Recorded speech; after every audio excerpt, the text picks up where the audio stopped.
Coucou tout le monde, j'espère que vous allez bien. Je vous retrouve pour un nouveau point lecture. Donc j'ai 3 livres papier à vous présenter et 3 livres numériques, donc on commence tout de suite. Donc j'ai tout d'abord lu La Maison des Morts de Sarah Pinborough chez Milady. Donc c'est que la magnifique couverture qui brille. C'est du hardback avec en plus la tranche des pages toute noire. Donc un magnifique objet livre. Donc dans ce livre, on va suivre l'histoire de plusieurs enfants qui ont été, grâce à des prises de sang et des tests, détectés déficients. Ils sont retirés de force à leurs parents et emmenés dans une maison, donc la maison des morts, qui est en fait située sur une île éloignée de tout. Et le ravitaillement se fait par bateau. Donc on va suivre différents enfants. Donc on a Toby, dans les plus grands on a Jake, on a Tom. Après dans les plus petits il y a Joe, Ellory, Harriet, Eleanor je crois que c'est. On suit également Will, Louis et Ashley. Donc ils viennent tous d'endroits différents, ils ont tous un passé différent. Même si beaucoup ne se souviennent plus parce que ça fait un moment qu'ils sont là. Et tous les soirs, lors de la nuit tombée, on leur donne des somnifères pour qu'ils dorment paisiblement. Et toutes les nuits, ou presque, un enfant disparaît et finit au sanatorium au dernier étage de la maison des morts. Donc toutes les nuits, ils sont séparés en plusieurs dortoirs. Et toutes les nuits, chaque dortoir craint que l'un des membres ne soit plus là à leur réveil.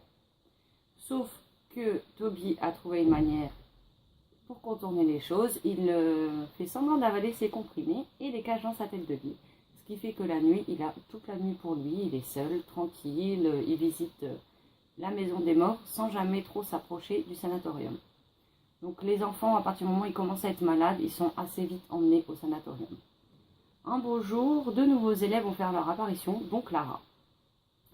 Clara, c'est la fille qui veut pas perdre espoir, qui essaie de se réjouir de tout ce qu'elle peut, de prendre la vie du bon côté, de savourer chaque moment sans se prendre la tête.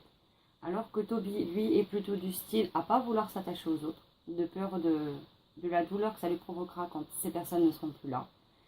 Il évite de penser trop souvent à son passé. Il avance et en essayant de, même s'il parle avec les gens de son dortoir, en essayant d'être le moins proche possible pour lui éviter des pertes douloureuses par la suite. Donc j'ai beaucoup aimé les différents personnages. On a des personnages à peu près tous les âges, donc, sachant que un des plus vieux c'est Toby qui a 17 ans. Après il y en a des plus jeunes qui doivent avoir moins de 10 ans. On n'a pas forcément les âges précis. Mais j'espère que vous n'êtes pas ébloui avec le reflet de la lampe et de la lumière sur la couverture. Et j'ai beaucoup aimé l'histoire, même si au début quand je l'ai acheté, j'avoue que j'ai pas spécialement lu le résumé, j'ai lu les 3 premières lignes, c'est tout. Et je m'attendais à quelque chose de fantastique, et en fait, pas du tout. On parle là vraiment de la maladie, de la mort, des espoirs, du désespoir, mais sans jamais avoir d'éléments fantastiques au final dans toute cette histoire. Mais j'ai beaucoup aimé les idées de Sarah Pinborough, la façon dont elle a construit son récit, la façon dont elle dissémine ses informations tout au long du roman. Les personnages sont fort attachants. La plume, c'est joliment écrit.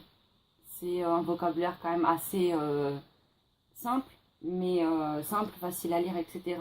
Mais on se prend vite au jeu et on a vite envie de savoir ce qui va arriver à tous nos héros.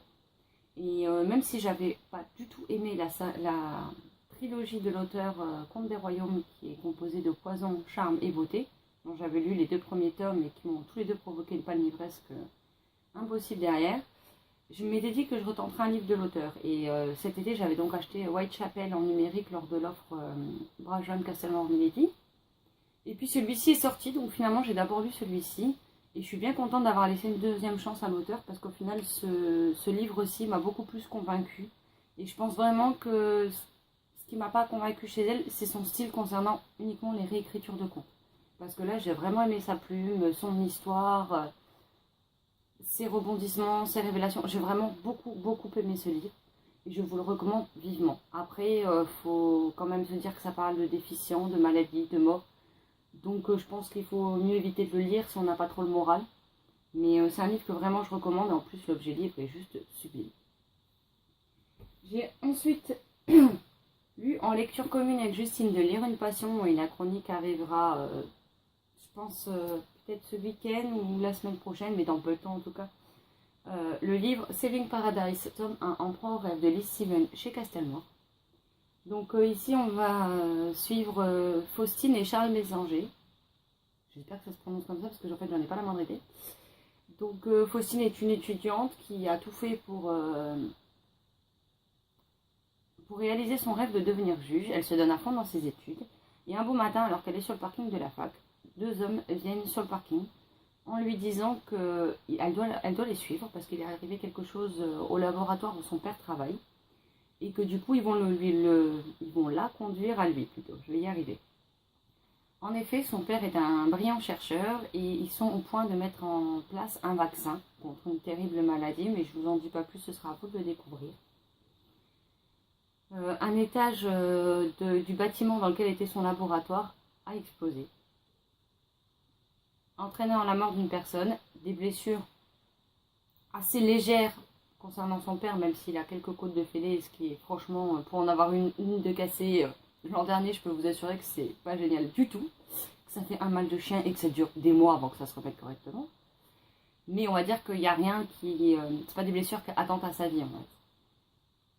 Et en fait, ils vont vite se rendre compte qu'en fait, ce n'était pas que le laboratoire qui était visé, mais plutôt une partie de l'équipe des chercheurs avec leur directrice, etc.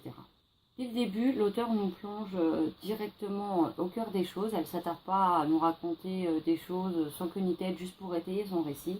Et j'ai vraiment l'impression qu'on rentre directement dans le vif du sujet, sans pour autant être perdu. Il va s'instaurer tout un climat de doute, de suspense, d'angoisse, de savoir qu'est-ce qui va encore arriver à nos héros. J'ai beaucoup aimé, pour moi il n'y a pas de longueur, tout est parfaitement dosé, subtilement mené, pour nous faire poser beaucoup de questions et essayer de comprendre les raisons du pourquoi et surtout qui se cache derrière tout ça, qui tire les ficelles, parce que oui, on va savoir au fur et à mesure de l'intrigue quels sont certains personnages mêlés, où au final ce sont des sous-fifres, ce ne sont pas eux qui tirent les ficelles, et on a hâte d'en savoir plus. Après c'est vrai que j'avais envie on l'a lu en moins de 24 heures avec Justine, hein, parce qu'on avait vraiment envie de savoir qu'est-ce qui allait se passer, comment ça se terminait. La plume de l'auteur est super prenante, les personnages sont très attachants pour certains, et il y en a d'autres qui nous exaspèrent au plus haut point. Mais bon, dans tout bon livre, il faut des personnages attachants et des personnages qu'on n'aime pas.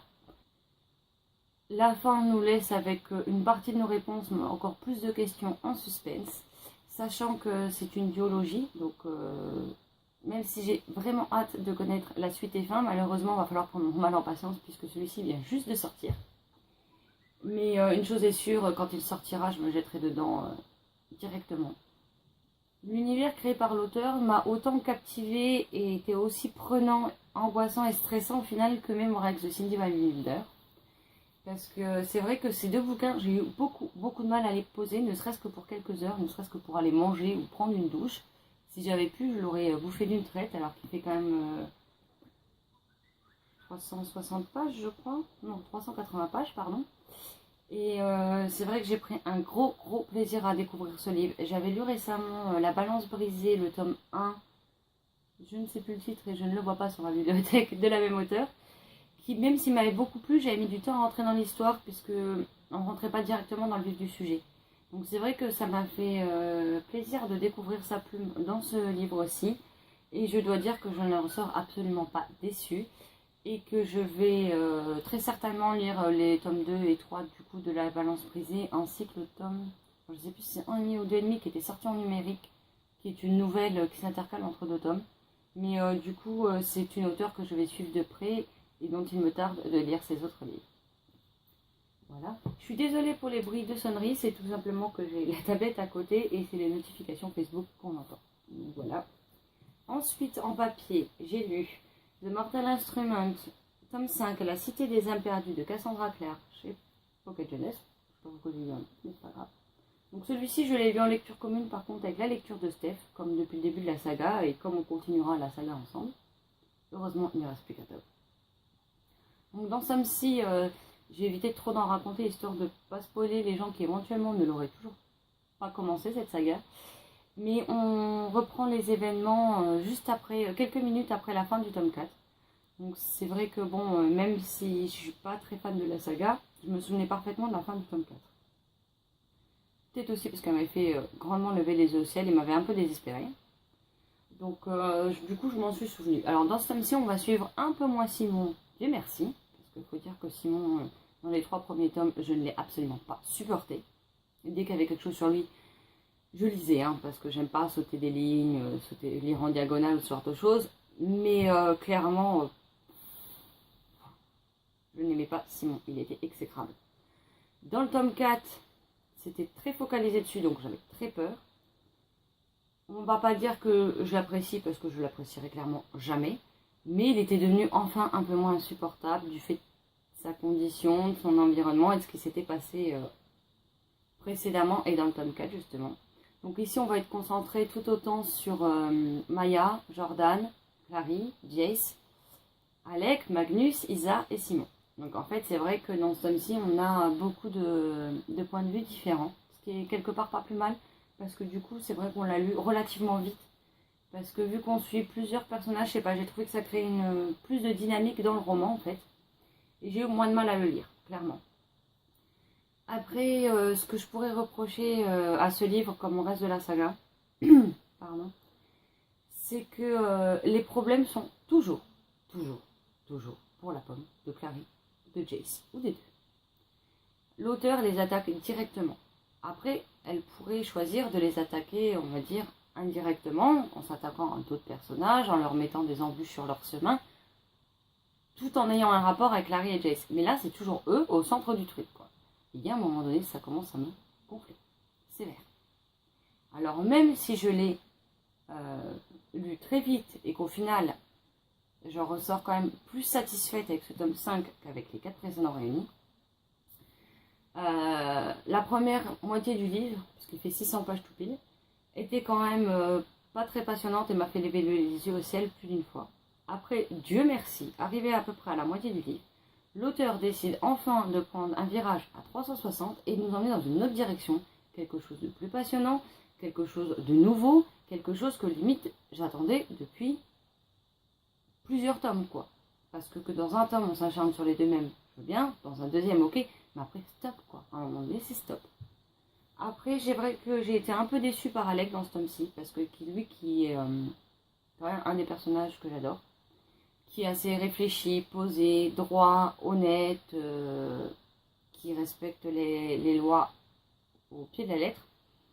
Dans ce tome-ci, il a des réactions parfois stupides, non réfléchies, et il se fout dans un... Enfin, on sent qu'il va se foutre dans les emmerdes, mais jusqu'au cou, quoi. Et ben, ça va pas louper.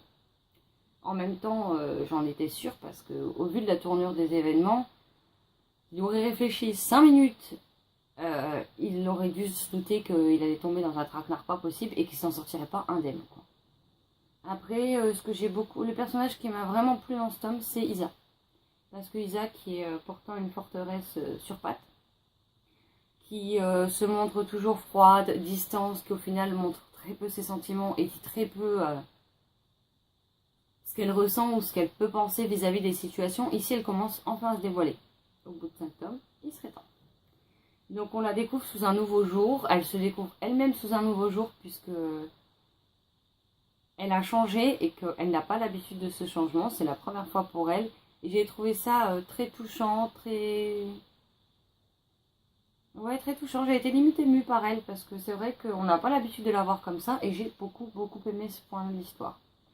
Après, au vu des retournements de situation qu'il y a dans la seconde partie de ce livre, j'espère franchement que l'auteur va nous offrir un final à la hauteur de mes espérances et qu'au moins je ressors avec une lecture du tome 5 un peu plus positive que les autres et qu'on finisse le tout en apothéose parce que je me suis déjà bouffé 4 romans de 500-600 pages qui m'ont pas spécialement passionné.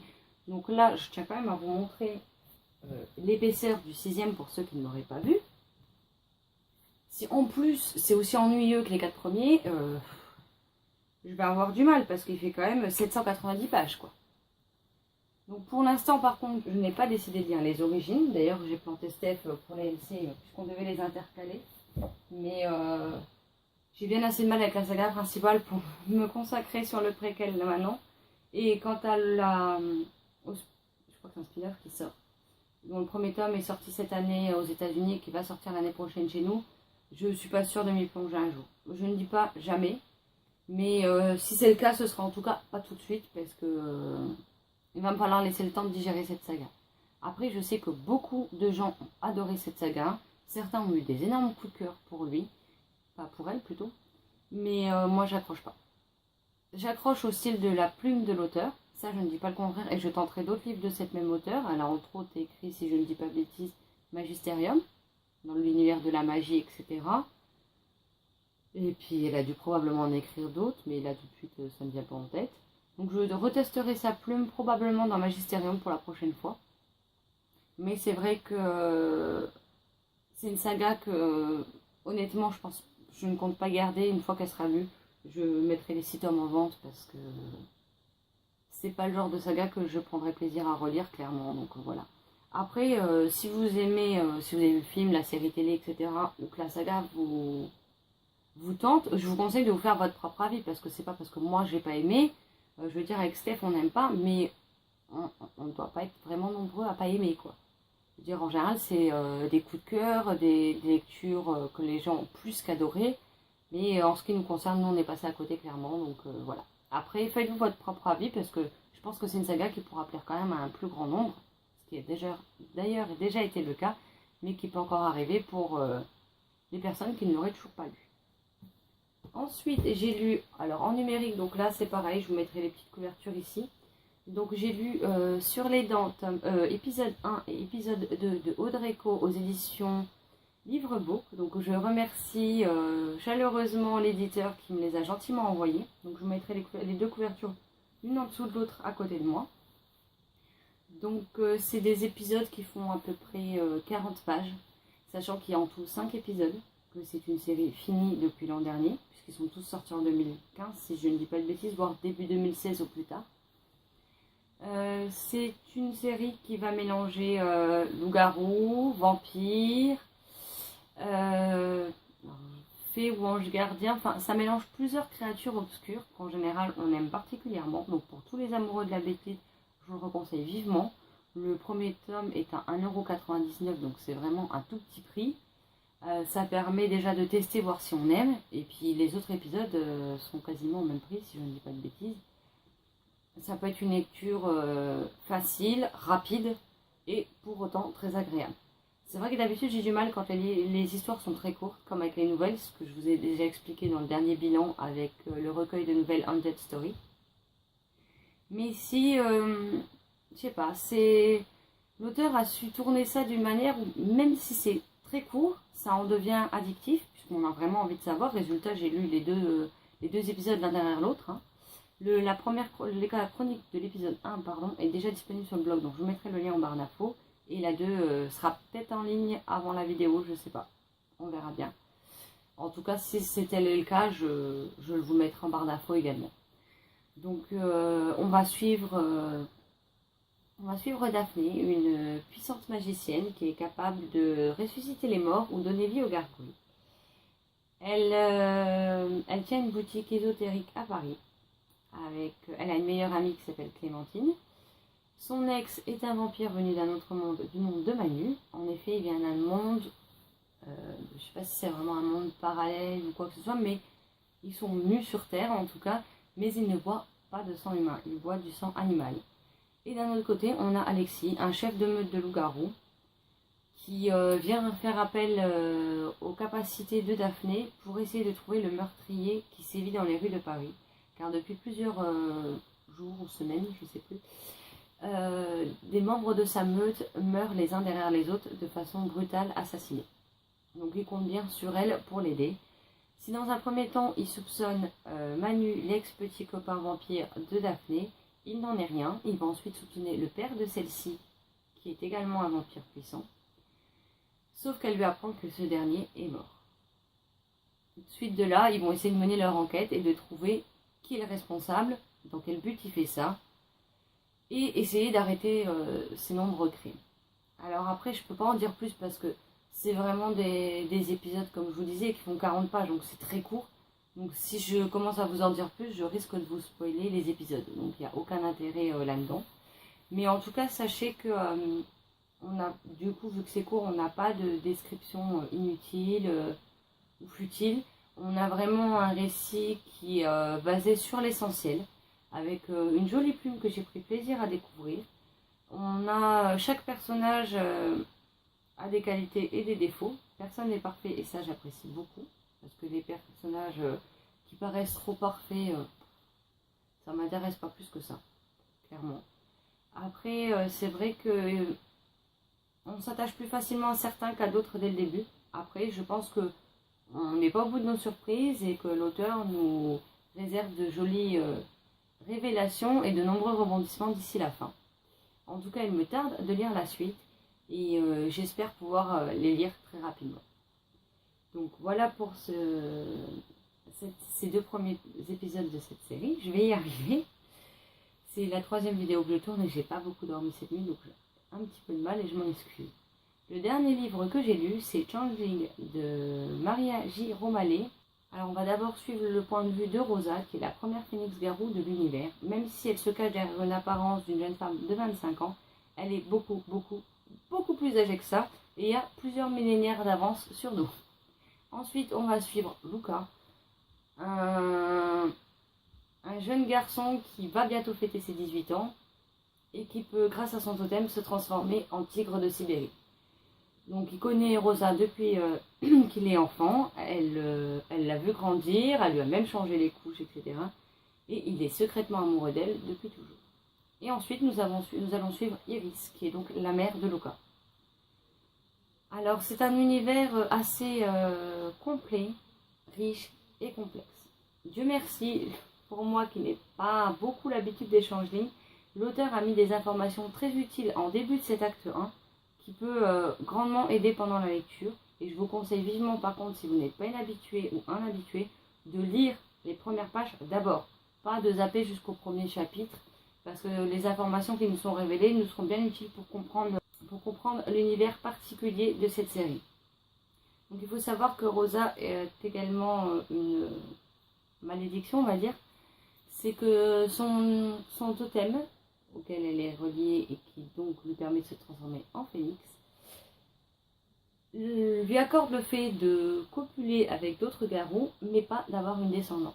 Donc depuis toutes ces années, elle a vécu avec des gens, elle les a perdus les uns derrière les autres, et elle ne souhaite plus vraiment s'attacher à quelqu'un, ou partager sa vie à quelqu'un, puisqu'elle sait inexorablement que cette personne finira par mourir et qu'elle se retrouvera de nouveau seule face à sa perte.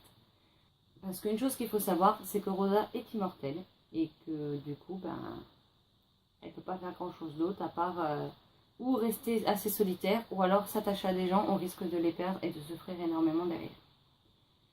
Donc pour un intrigue, je vous en dirai pas spécialement plus parce que c'est vrai que c'était très intéressant à découvrir. J'avais lu le résumé il y a longtemps sur la page Facebook de l'auteur et c'est vrai que quand elle les a proposés en service de presse, j'ai eu très envie de les découvrir. Je savais que le résumé m'avait intriguée, même si je ne l'avais pas relu. J'ai vraiment du mal aujourd'hui. Et c'est vrai que c'est... alors la plume de l'auteur, je l'avais découverte dans L'âme de la nuit, tome 1, Nitessence, si je ne dis pas de bêtises, publié chez Rebelle. Donc c'est vrai que je l'avais lu à sa sortie, donc, et vu que j'ai une mémoire un peu de poisson rouge, je vous avoue que je me souviens plus très bien. Donc normalement, L'âme de la nuit se situe avant cette série. Parce qu'apparemment, il y a dans l'acte 3 de Changeling, on apprend des choses qui peuvent éventuellement spoiler sur L'âme de la nuit, qui est déjà paru et déjà terminé en 4 tomes chez Rebelle Édition. Après, vu que j'ai les morts de poisson rouge, je me dis que d'ici là, d'ici à ce que je relise le tome 1 et que j'achète les tomes 2, 3 et 4 pour finir la saga, j'aurais probablement oublié ce gros élément révélateur, etc. Donc ça ne devrait pas me poser plus de problèmes que ça. Et puis au pire, j'ai fait le choix, donc même si je m'en souviens, c'est pas bien grave, honnêtement. Donc l'acte 3 sortira le 15 novembre. Et il faut savoir, exclusivement en numérique, il faut savoir qu'une publication papier regroupant les 3 actes aura lieu en 2017 aux éditions Rebelle. Donc pour l'instant, il n'y a pas de date, mais dès que j'aurai la date de sortie, je n'hésiterai pas à vous l'indiquer sur la page Facebook du blog. Comme ça, au moins, vous le saurez, puis je vous ferai un petit rappel à ce moment-là. Donc je remercie chaleureusement Maria Giromalet pour m'avoir envoyé en service presse ces 2 premiers actes. Le 3e arrivera d'ici quelques temps, parce qu'au moment où elle me les a envoyés, elle était encore en cours de relecture sur le dernier acte, donc il n'était pas finalisé. Du coup, ça me laisse le temps de plonger dans son univers et de découvrir. J'ai beaucoup aimé découvrir la mythologie qu'elle a su créer, les personnages qui sont pour certains fort attachants, d'autres, comme je disais, pour un bon livre, il faut des bons personnages, mais il faut aussi des personnages exaspérants. Donc c'est bien réussi. Sur ce coup-là, il y en a certains, je leur tordrais bien le cou à Manu. Mais j'ai vraiment aimé que ce soit la construction de ses personnages, de son intrigue, de la mythologie, sa plume qui est vraiment fluide et plaisante à lire. Elle a su créer un univers différent de ce que j'ai l'habitude de lire et je dois dire que je suis particulièrement conquise de ce premier acte. Aujourd'hui on est jeudi, vous aurez la vidéo dimanche qui suit. Mais là j'ai quelque chose à faire cet après-midi. Après je rédigerai ma chronique pour Changing le tome 1. Si elle est publiée à temps, je vous mettrai le lien en barre d'infos. Et je compte bien en fin d'après-midi ou ce soir selon comment j'ai le temps, entamer l'acte 2 de Changeling parce que vu la fin j'ai envie de savoir qu'est-ce qui va se passer ensuite. Donc je me dis on n'est pas très loin du 15 novembre donc au moins j'aurai pas longtemps à attendre si la fin me laisse autant de doutes et de questions en tête que le premier acte. Donc c'est juste parfait. C'est un livre que je recommanderais encore une fois à tous les amoureux de la Biflite, aux univers un peu différents de ce qu'on a l'habitude de voir. Parce que sur les Changeling, oui il y a quelques séries, il y en a une notamment chez Milady. Mais je veux dire, après, j'en ai pas vu beaucoup. Donc je pense que c'est toujours intéressant de voir comment chaque auteur a pu s'imaginer cette façon d'aborder les changelings. Et honnêtement, je vous la recommande énormément parce que j'ai vraiment beaucoup aimé. Et je vous en dirai plus quand j'aurai lu l'acte 2 et donc l'acte 3 que vous retrouverez, à mon avis, probablement dans le prochain point lecture.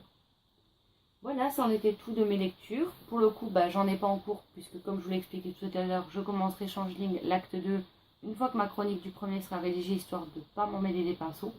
Parce que quand je lis des tomes d'affilée comme ça, c'est vrai que si je fais pas la chronique après chaque tome, au bout d'un moment, je sais plus qu'est-ce qui a été dit dans quel tome, et qu'est-ce qui est dit dans le suivant. Et du coup, j'ai peur de trop m'avancer, de révéler des choses que je ne devrais pas. Donc je préfère y aller mollo et au moins je suis sûre de rien oublier, de me concentrer sur l'essentiel et de vous offrir une chronique pas parfaite, parce que mes chroniques je ne les trouverai jamais parfaites ni excellentes, mais on va dire qui me convient plus ou moins. J'ai également décidé d'arrêter de lire 7-8 livres avant de commencer à les chroniquer. Et du coup c'est pour ça que des fois sur ma page Facebook vous voyez des lectures passées et qu'au final elles ne se retrouvent ni dans les points lecture ni dans les chroniques sur le blog. Je vais vraiment essayer maintenant de lire un livre et de le chroniquer directement derrière avant d'en entamer un deuxième. Ou alors au pire de lire un seul livre derrière et de le chroniquer parce que sinon je ne vais jamais m'en sortir. Ça fait des chroniques que vous n'avez pas et je trouve que c'est quand même dommage. Et puis ça permet déjà de tenir un rythme beaucoup plus régulier. Sur ce trêve de blabla, je m'arrête là en ce qui concerne ce point lecture. N'hésitez pas à me dire en commentaire ce que vous êtes en train de lire ou avez prévu de lire prochainement. Si certains de ces livres vous tentent, si vous en avez déjà lu certains, est-ce que vous en avez pensé? J'aimerais beaucoup discuter avec vous à travers les commentaires. D'ailleurs, je remercie ceux qui le font régulièrement. Je vous souhaite une très bonne fin de week-end, de très belles lectures et je vous dis à bientôt. Ciao, ciao.